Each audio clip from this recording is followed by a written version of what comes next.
Amigos queridos, nós estamos então dando continuidade a esse capítulo de anjos guardiães, anjos da guarda, espíritos protetores e espíritos familiares simpáticos, e estamos na questão 518.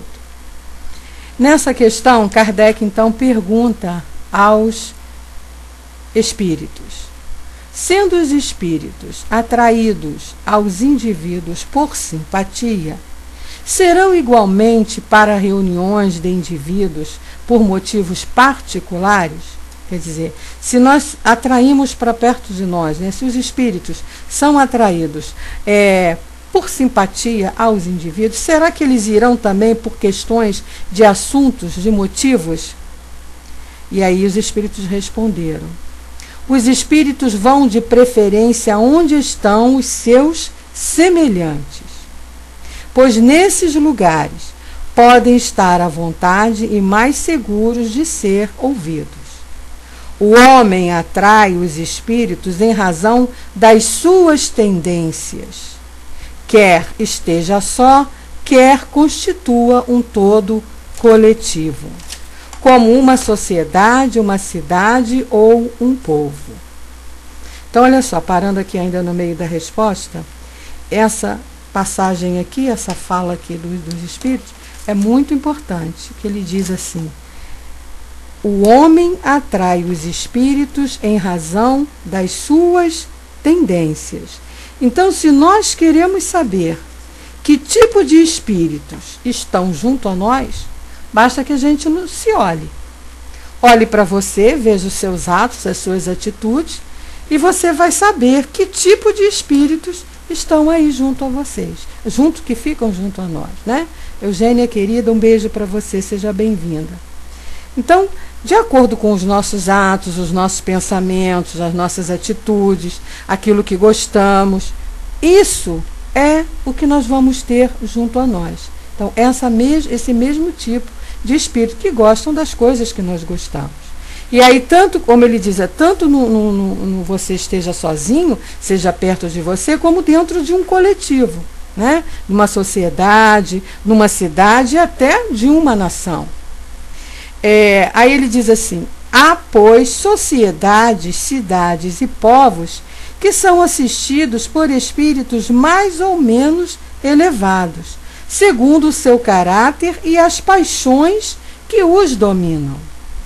Então a gente também vai percebendo assim, né, determinados povos, determinadas nações, a gente vai observando ali pelo comportamento dos seus formadores, né, dos elementos que formam aquela nação, o povo que forma aquela nação, a gente pode ter uma ideia do tipo de espíritos que estão ali prevalecendo dentro daquela nação por conta dessa afinidade.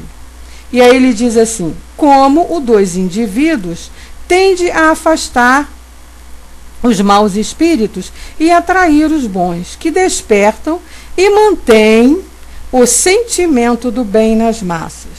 Da mesma maneira, porque outros podem insuflar-lhes as más paixões. Então é uma coisa que a doutrina nos ensinou, né, e que a gente sabe disso.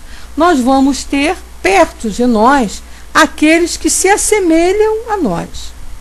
É como a nossa vida aqui mesmo material, né? Nós vamos sempre estar junto de pessoas que pensam como nós, que têm os mesmos gostos que a gente, que falem da mesma ideia, que têm as mesmas vontades, os mesmos desejos, né? A gente não vai ficar no meio de lugar onde pessoas que não combinam com a gente. Você não vai para um lugar onde você não se sinta bem. Você não vai ficar num grupo de pessoas onde você não se sinta bem, onde que seja todo mundo diferente ali, né? É aquele lance das torcidas de futebol. Pô, se você é torcedor do Flamengo, você vai assistir um jogo do Flamengo, você não vai ficar na torcida do outro time. Você tem que ficar na torcida do seu time. Então, assim também são os espíritos, como ele falou aqui no início. Eles vão de preferência aonde estão os seus semelhantes, né? Para poder ali trabalhar, realizar tarefas, vários motivos darão para que eles estejam ali juntos. Então, se a gente quer saber o tipo de espíritos que estão junto a nós, basta que a gente se olhe, né? Então, você vai ter perto de você aquele espírito que pensa, que age, que tem os mesmos gostos que você. Com certeza, eu, por exemplo, não vou ter perto de mim nenhum espírito que gosta de bebida, porque eu não suporto bebida. Eu detesto bebida.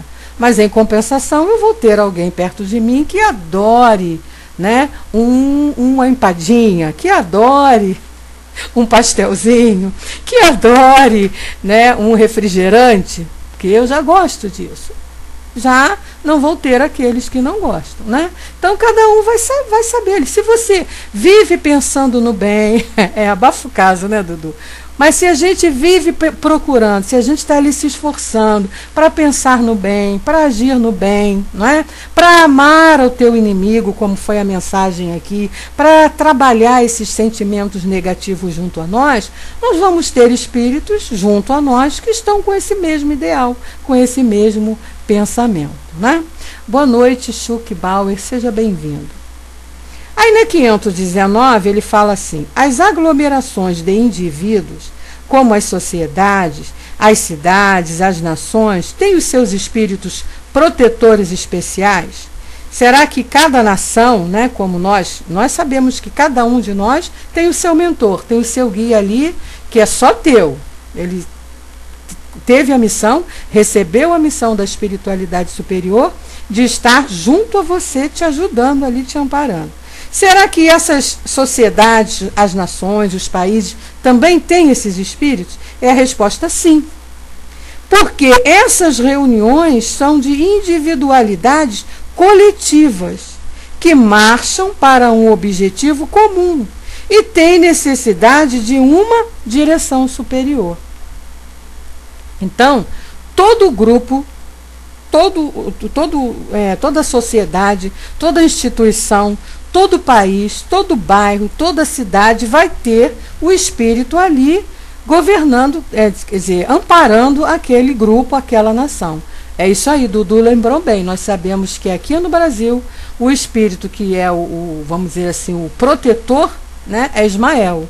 É o que comanda o país. E sabemos que cada estado tem um mentor especial, cada município tem o seu mentor e por aí vai, cada grupo tem o seu mentor. Há essa necessidade, né?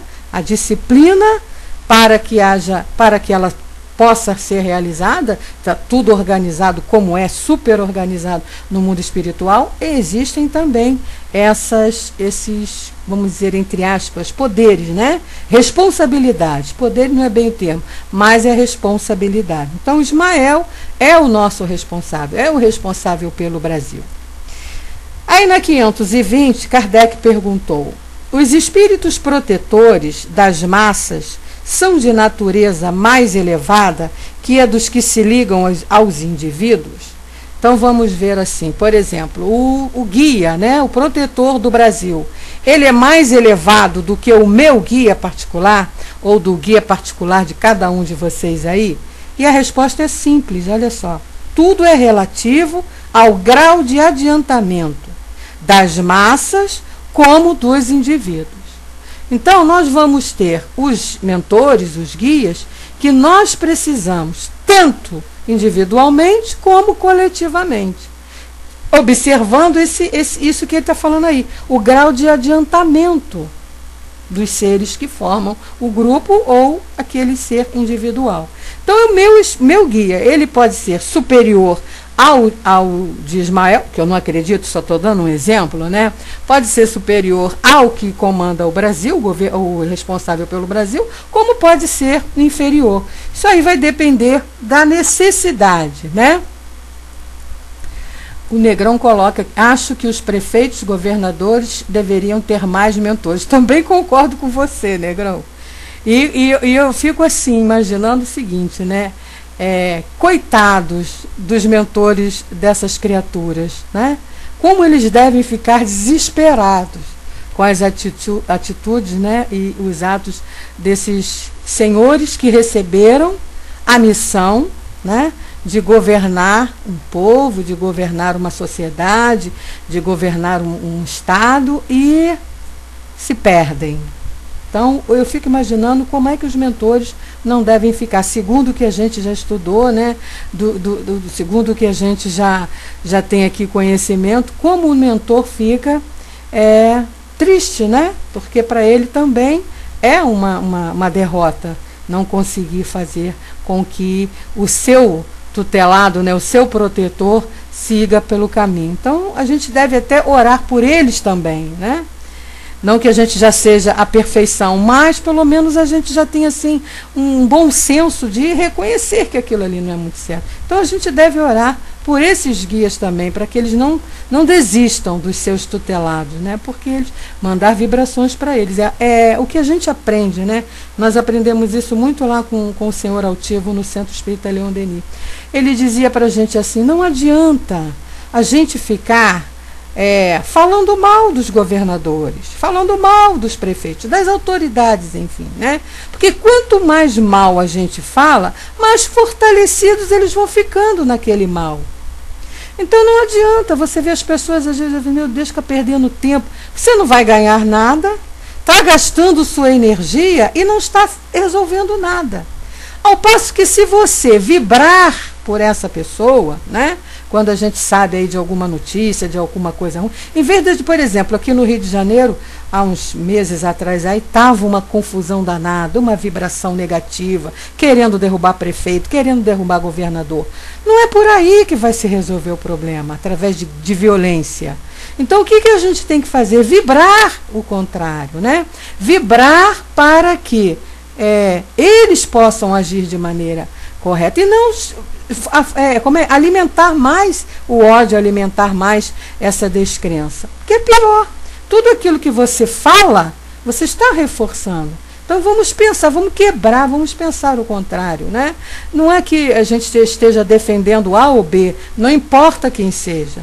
O importa é não a gente alimentar o sentimento negativo. Isso é que a gente tem que pensar. Né? Não é por aí que a gente vai conseguir as coisas. Temos que botar. É o que a mensagem nos diz ali. O ódio não constrói nada. Ódio não constrói nada. Agora o amor constrói. Né? Com o amor você constrói sim muita coisa. Bom, aí na 521 ele diz assim: alguns espíritos podem ajudar o progresso das artes, protegendo os que delas se ocupam. E a resposta é interessantíssima, né? Então a gente entende assim, a pergunta é: será que todo artista tem espíritos especiais para lhes proteger, né? Para lhes ajudar? E aí a resposta: há espíritos protetores especiais e que assistem aos que os invocam, quando os julgam dignos. Mas que quereis que eles façam com os que creem ser o que não são? Eles não podem fazer os cegos verem, nem os surdos ouvirem. Então, eu vou receber a ajuda, né? Eu vou evocar os meus espíritos. Eu vou receber a ajuda se eu também estiver fazendo por onde. É aquela frase lá que Jesus nos disse: ajuda-te que o céu te ajudará. Não é? Então não adianta eu pedir ajuda para a espiritualidade, ajuda para os espíritos, se eu não fizer a minha parte. Eles não vão ter como nos ajudar. Não é? Por isso que ele diz aqui, não adianta que eles não vão fazer os cegos enxergarem. Porque milagre a gente sabe que não existe. Né? É o que a gente costuma dizer para os nossos alunos lá, que os alunos, essa época então, final de ano, fica todo mundo desesperado, né? Brincaram o ano inteiro, quando chega agora no final do ano, aí todo mundo correndo atrás do professor para pedir trabalho, para ajudar nota, para pedir isso, para pedir aquilo, para pedir não sei mais o que, fazendo promessas, fazendo preces e rezas. Eu costumo dizer para eles assim: olha, se você rezar e pedir ajuda a Deus, você vai receber a ajuda. Agora, você tem que dar campo para que Deus possa te ajudar. Né? Não adianta você vir para a prova, rezar 1/3 para o seu anjo da guarda, para o seu guia, para o seu mentor, porque se você não tiver conteúdo na sua cabecinha para que ele possa te ajudar, ele não vai te ajudar. Né? Então você vai lá fazer a prova. Aí pediu ajuda para o mentor vem para te ajudar. Mas como que ele vai te ajudar se você não tem o material? Ele não pode enfiar o material na sua cabeça. Então você tem que estudar, então você tem que fazer a sua parte, ou seja, estudar. A prova é amanhã, eu começo a estudar alguns dias antes, para que eu tenha na minha mente o material para, na hora da prova, o mentor me ajudar, me fazer lembrar, me intuir a resolver as questões. Isso ele pode fazer sim, mas eu preciso dar material para ele. Eu preciso dar um amparo, uma condição para ele me ajudar. E assim em todas as coisas da nossa vida, né? Se eu estou precisando de um emprego, então eu faço minhas preces, peço a Deus, peço ao meu anjo da guarda, peço aos meus guias, olha, me ajudem, eu preciso de um emprego, faço lá o que eu tiver que fazer. Mas se eu ficar sentada dentro de casa, por mais que eles me amem, por mais que eles me adorem, como é que eles vão me conseguir um emprego?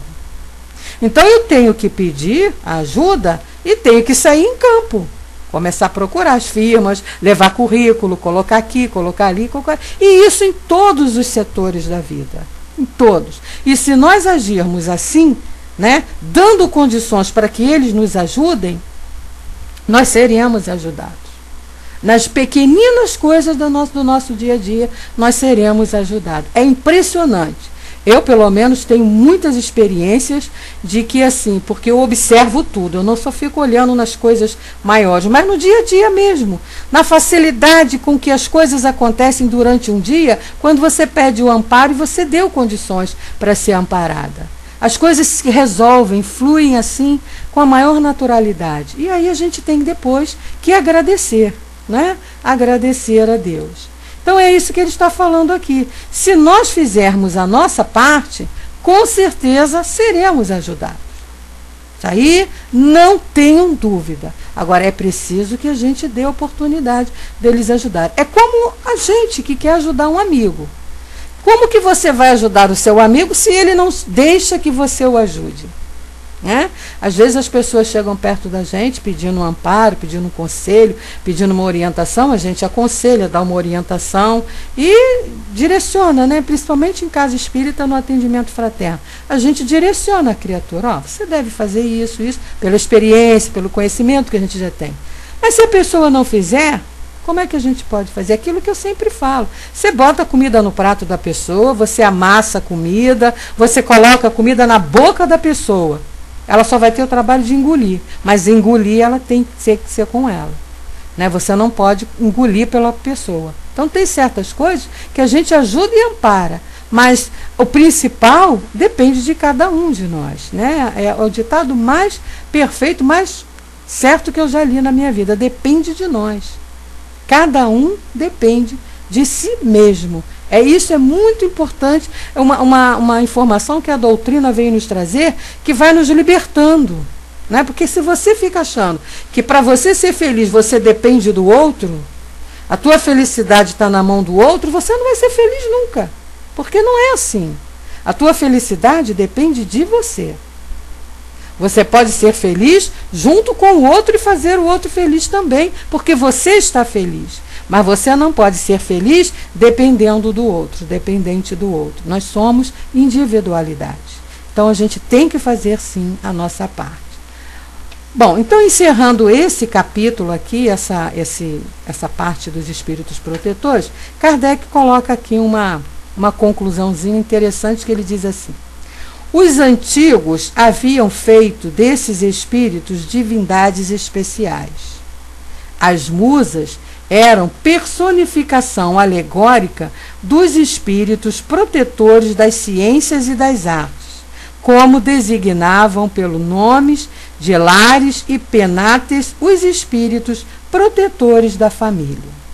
Entre os modernos, as artes, as diferentes indústrias, as cidades, os países, têm também seus patronos ou protetores, que são os espíritos superiores, mas sob outro nomes. Cada homem tendo os seus espíritos simpáticos, disso resulta que em toda a coletividade, a generalidade dos espíritos simpáticos está em relação com a generalidade dos indivíduos. Que os espíritos estranhos são para elas atraídos pelas identidades de gostos e de pensamentos. Em uma palavra, que essas aglomerações, tão bem como os indivíduos, são mais ou menos bem desenvolvidas, assistidas e influenciadas, segundo a natureza dos pensamentos da multidão. Entre os povos, as causas de atração dos espíritos são os costumes, os hábitos, o caráter dominante, as leis, sobretudo porque o caráter da nação se reflete nas suas leis. Os homens que fazem reinar a justiça entre eles combatem a influência dos maus espíritos. Por toda parte, onde a lei consagra medidas justas, contrárias à humanidade, os bons espíritos estão em minoria, e a massa dos maus, que para ali aflui, entretém a nação nas suas ideias e paralisam as boas influências parciais, que ficam perdidas na multidão como espigas isoladas em meio de espinheiros. Estudando-se os costumes dos povos ou de qualquer reunião de homens, é fácil, portanto, fazer ideia da população oculta que se imiscui nos seus pensamentos e nas suas ações.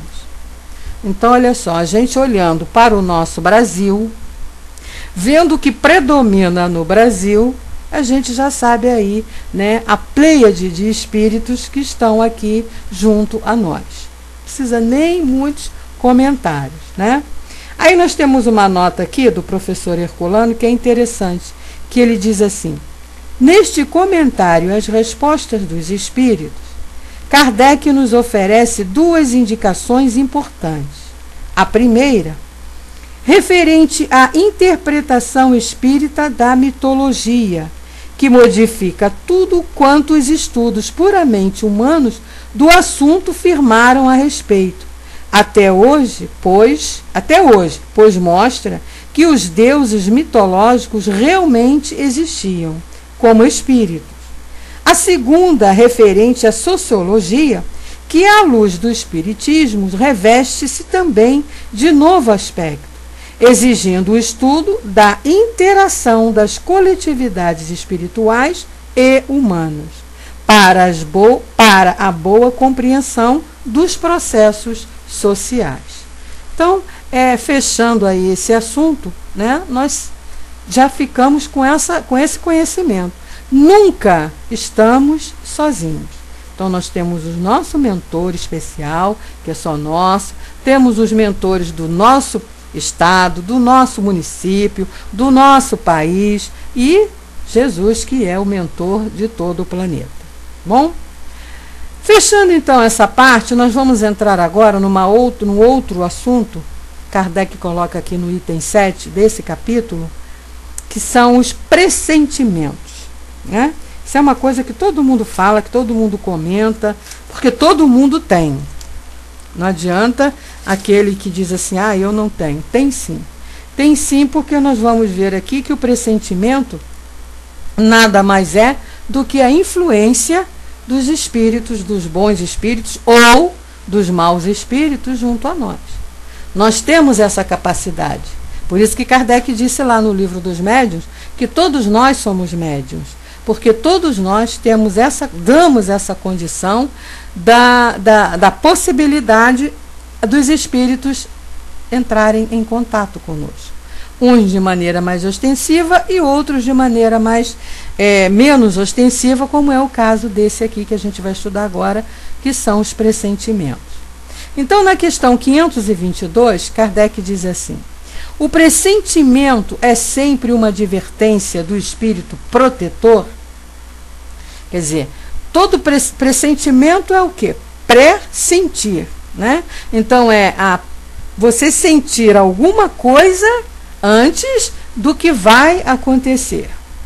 Então, ele diz assim: o pressentimento é o conselho íntimo e oculto de um espírito que vos deseja o bem. Então tá aí. Ele perguntou se seria do espírito protetor. Pela resposta a gente vê que não necessariamente, né? Pode ser de um outro espírito que goste muito da gente e que possa nos influir, né? Aí ele diz assim: é também a intuição da escolha anterior, é a voz do instinto. O espírito, antes de se encarnar, tem conhecimento das fases principais da sua existência, ou seja, do gênero de provas que irá ligar-se. Quando estas têm um caráter marcante, ele conserva uma espécie de impressão em seu foro íntimo. E essa impressão, que é a voz do instinto, desperta quando chega o momento, tornando-se pressentimento.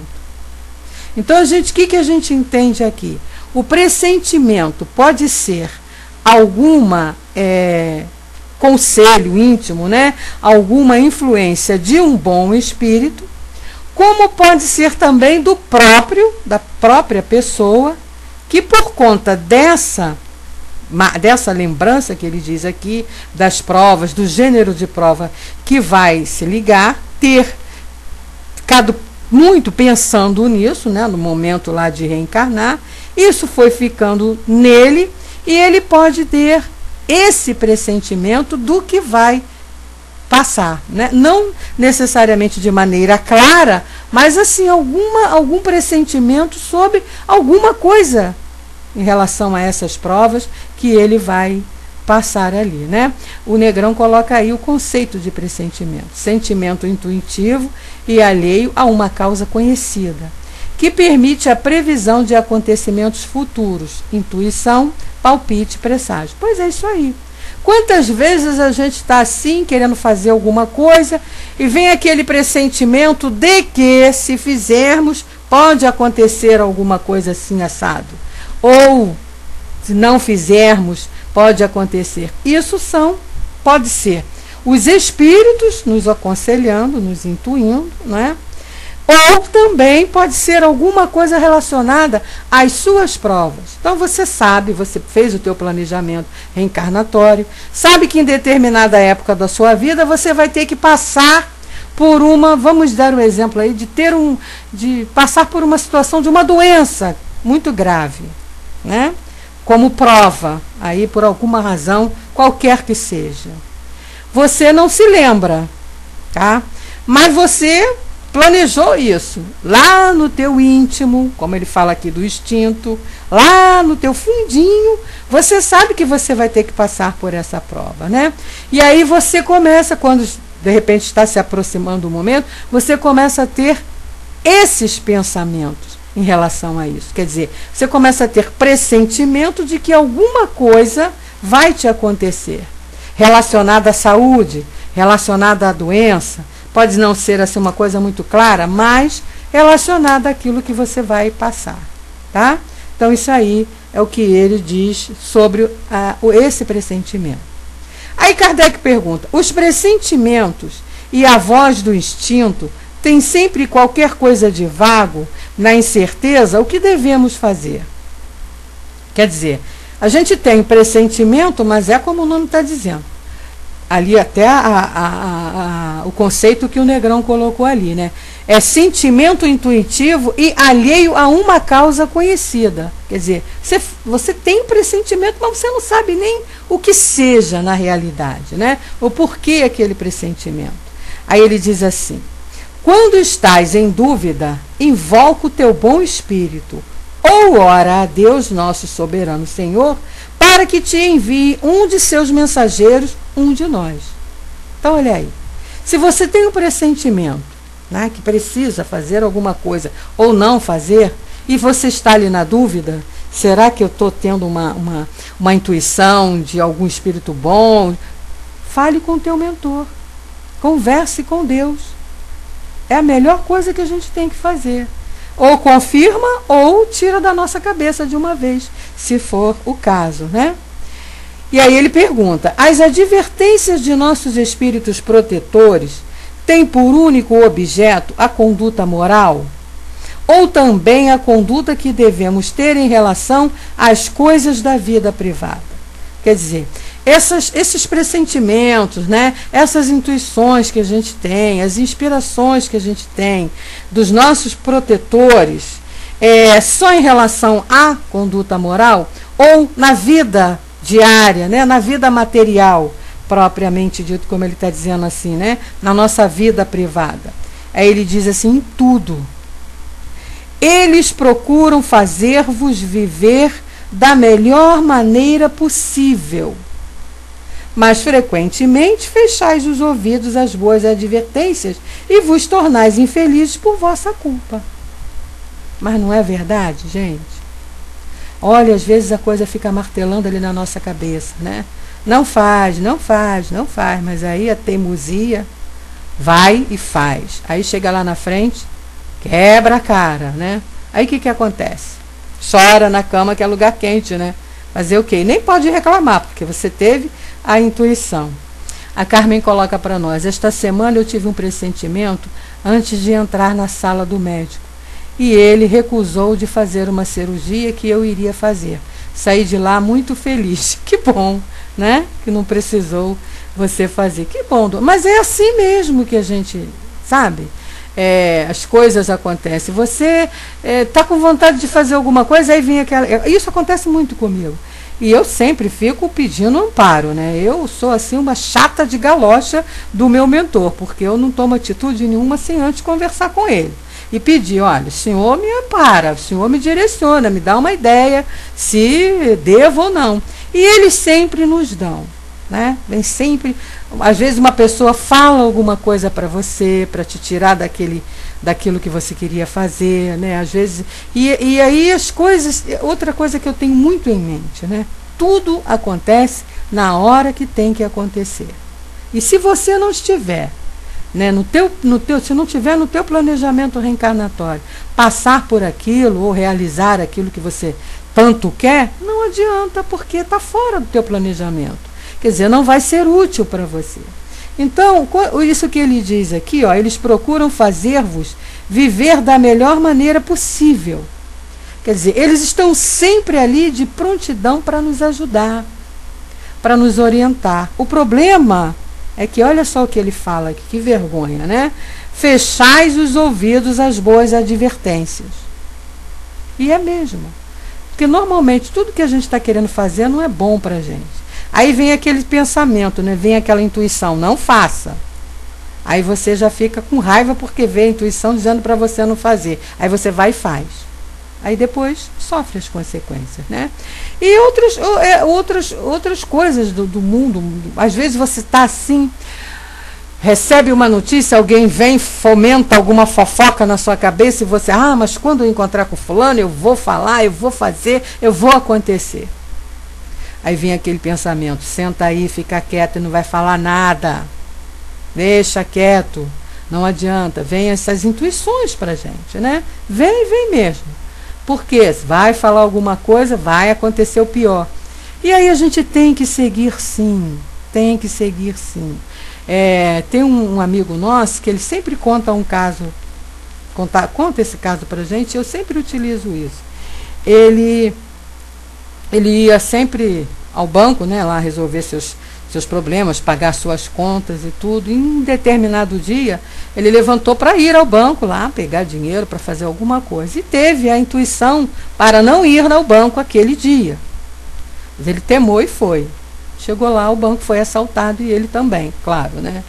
Aí desse dia em diante, ele diz assim: toda vez que eu tenho uma intuição, eu obedeço a minha intuição. Nunca mais desobedeci às intuições que me chegam. Mas é verdade. Não é que a gente seja fanático, não é que a gente seja lunático, seja maluco, doido, não. O objetivo, né, a missão do espírito protetor é justamente essa. Se nós dermos oportunidade a ele, eles vão nos ajudar. Não que eles vão nos direcionar e que nós vamos ser marionete na mão dele. Não é isso. né? Mas eles podem nos livrar de muitas coisas ruins se nós estivermos ligados a ele e nos esforçando para isso. Eles podem nos livrar, sim, de coisas que não estão dentro do nosso planejamento. Muitas das vezes não estão dentro do nosso planejamento, né? Por exemplo, ó, vocês querem ver uma situação que aconteceu comigo, que eu até hoje eu agradeço a Deus isso? Eu saía do trabalho e eu trabalhava em Cascadura e morava em Jacarepaguá, moro aqui em Jacarepaguá. Só que era num outro bairro de Jacarepaguá. Então eu pegava um ônibus em Cascadura e ia para lá. Muito bem. Eu não sou de dormir em ônibus, que eu já contei isso aqui para vocês, eu não sou de dormir em ônibus. Por mais longa que seja a viagem, eu não consigo dormir. E nesse dia, né, 6 horas da tarde, saímos ali do... Quem conhece o Rio de Janeiro sabe, Colégio Arte Instrução aqui em Cascadura. Saí do colégio, peguei um ônibus no ponto final, sentei lá. Eu não sei o que eu sempre termino meu dia de trabalho, termino minhas tarefas, saio do meu trabalho, faço minhas preces agradecendo a Deus. Peço para me levar para casa em paz. Muito bem, isso é muito importante. Não é fanatismo, não. A gente tem que estar sempre ligado com os nossos espíritos superiores. E aí entrei no ônibus e de repente eu encostei a cabeça assim, ó, gente, eu apaguei. Eu apaguei e fui acordar lá pelo meio do caminho com uma falazada dentro do ônibus, uma confusão que eu ainda pensei assim, meu Deus, esse povo, eu pensei que era briga de marido e mulher, né? Marido e mulher quando briga na rua que faz escândalo assim. Aí ainda pensei assim, abri os olhos, escutei aquela falazada, nem olhei. Só pensei assim, nossa, esse povo, em vez de brigar quieto dentro de casa, vem brigar dentro do ônibus. Gente, não era briga de marido e mulher, o ônibus tinha sido assaltado.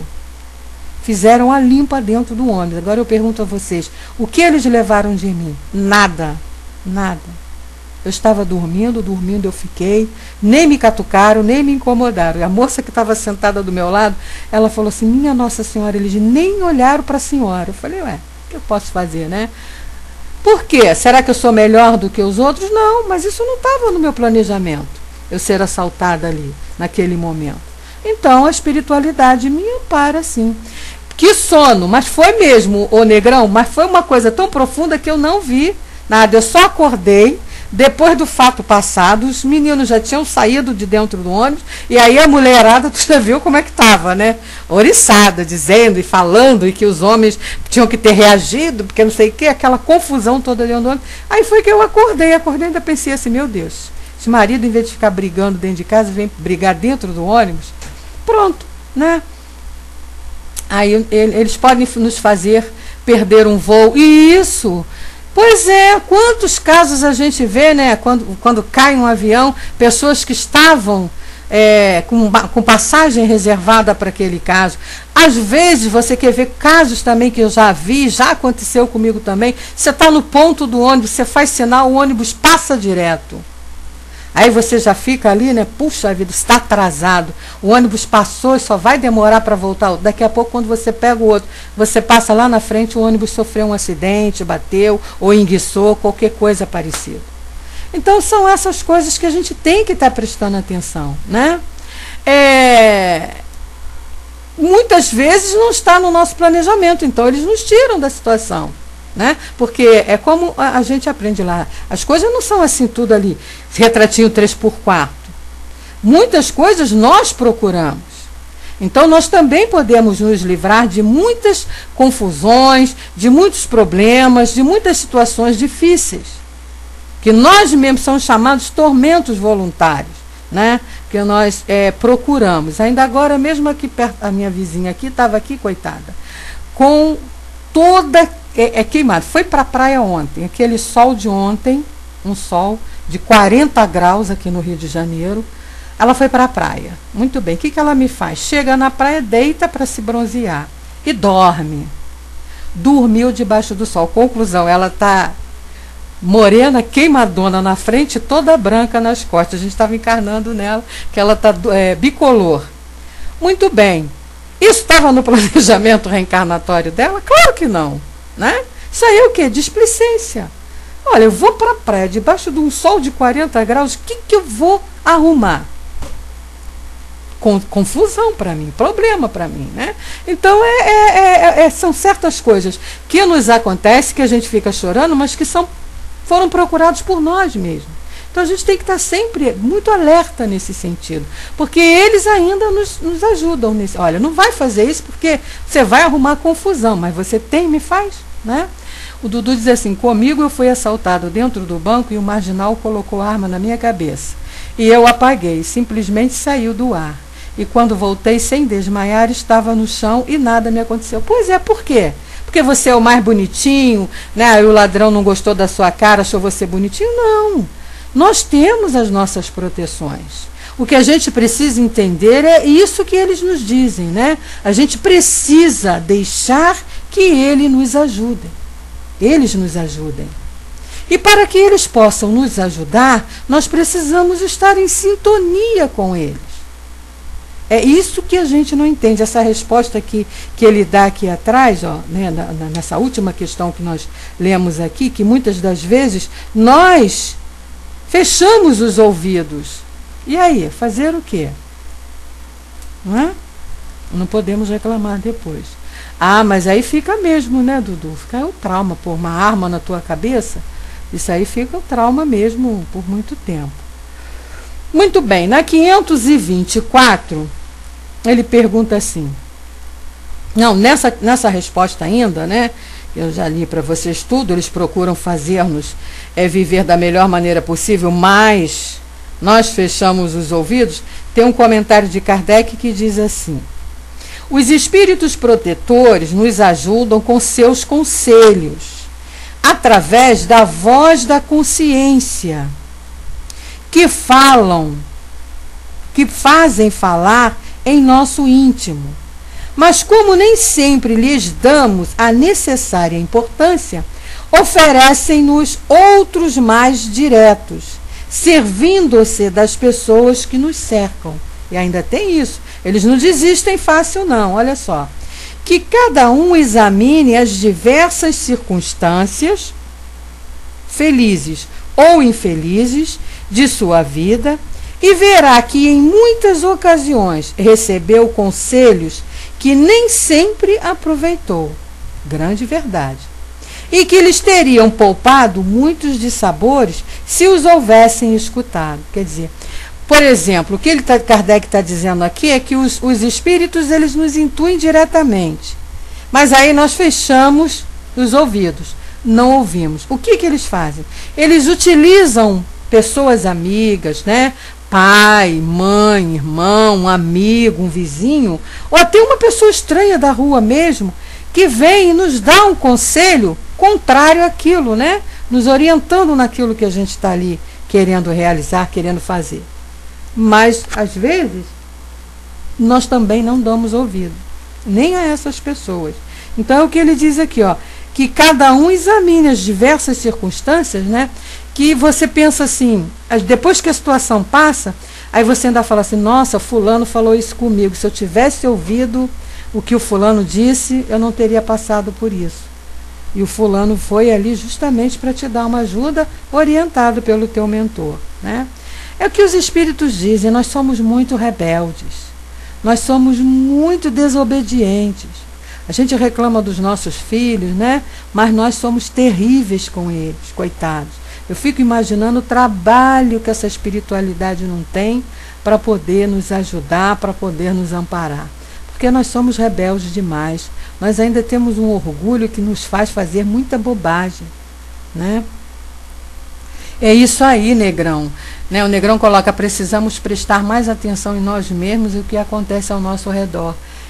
Nós precisamos, sabe o que a gente precisa, Negrão? Ser mais humilde. Sabe, porque nós nos achamos assim muito bambambãs, donos dos nossos narizes, e nós não somos donos dos nossos narizes. Então a gente precisa ser mais humilde, prestar mais atenção nesses espíritos mentores, né, nos espíritos que gostam da gente, que são nossos amigos, foram nossos amigos aqui, e que veem a nossa situação melhor do que nós vemos, e estão ali prontos a nos amparar, a nos ajudar. A gente lê muitos casos assim, nossa, conhecimentos assim na literatura espírita, de livros sérios, de autores sérios, que trazem essas informações.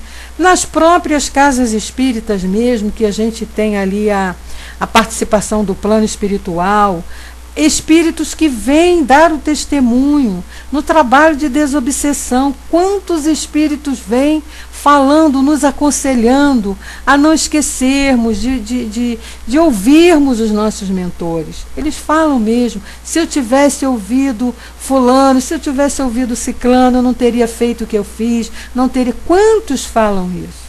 Quantos lamentam o fato de não terem ouvido aqueles que foram utilizados para ajudá-los? Muitos falam isso. Então a gente tinha que ser mais humilde, né? Olhar para dentro de nós e pensar: poxa, eu não sou esse poder todo que eu imagino que seja, eu não tenho esse poder.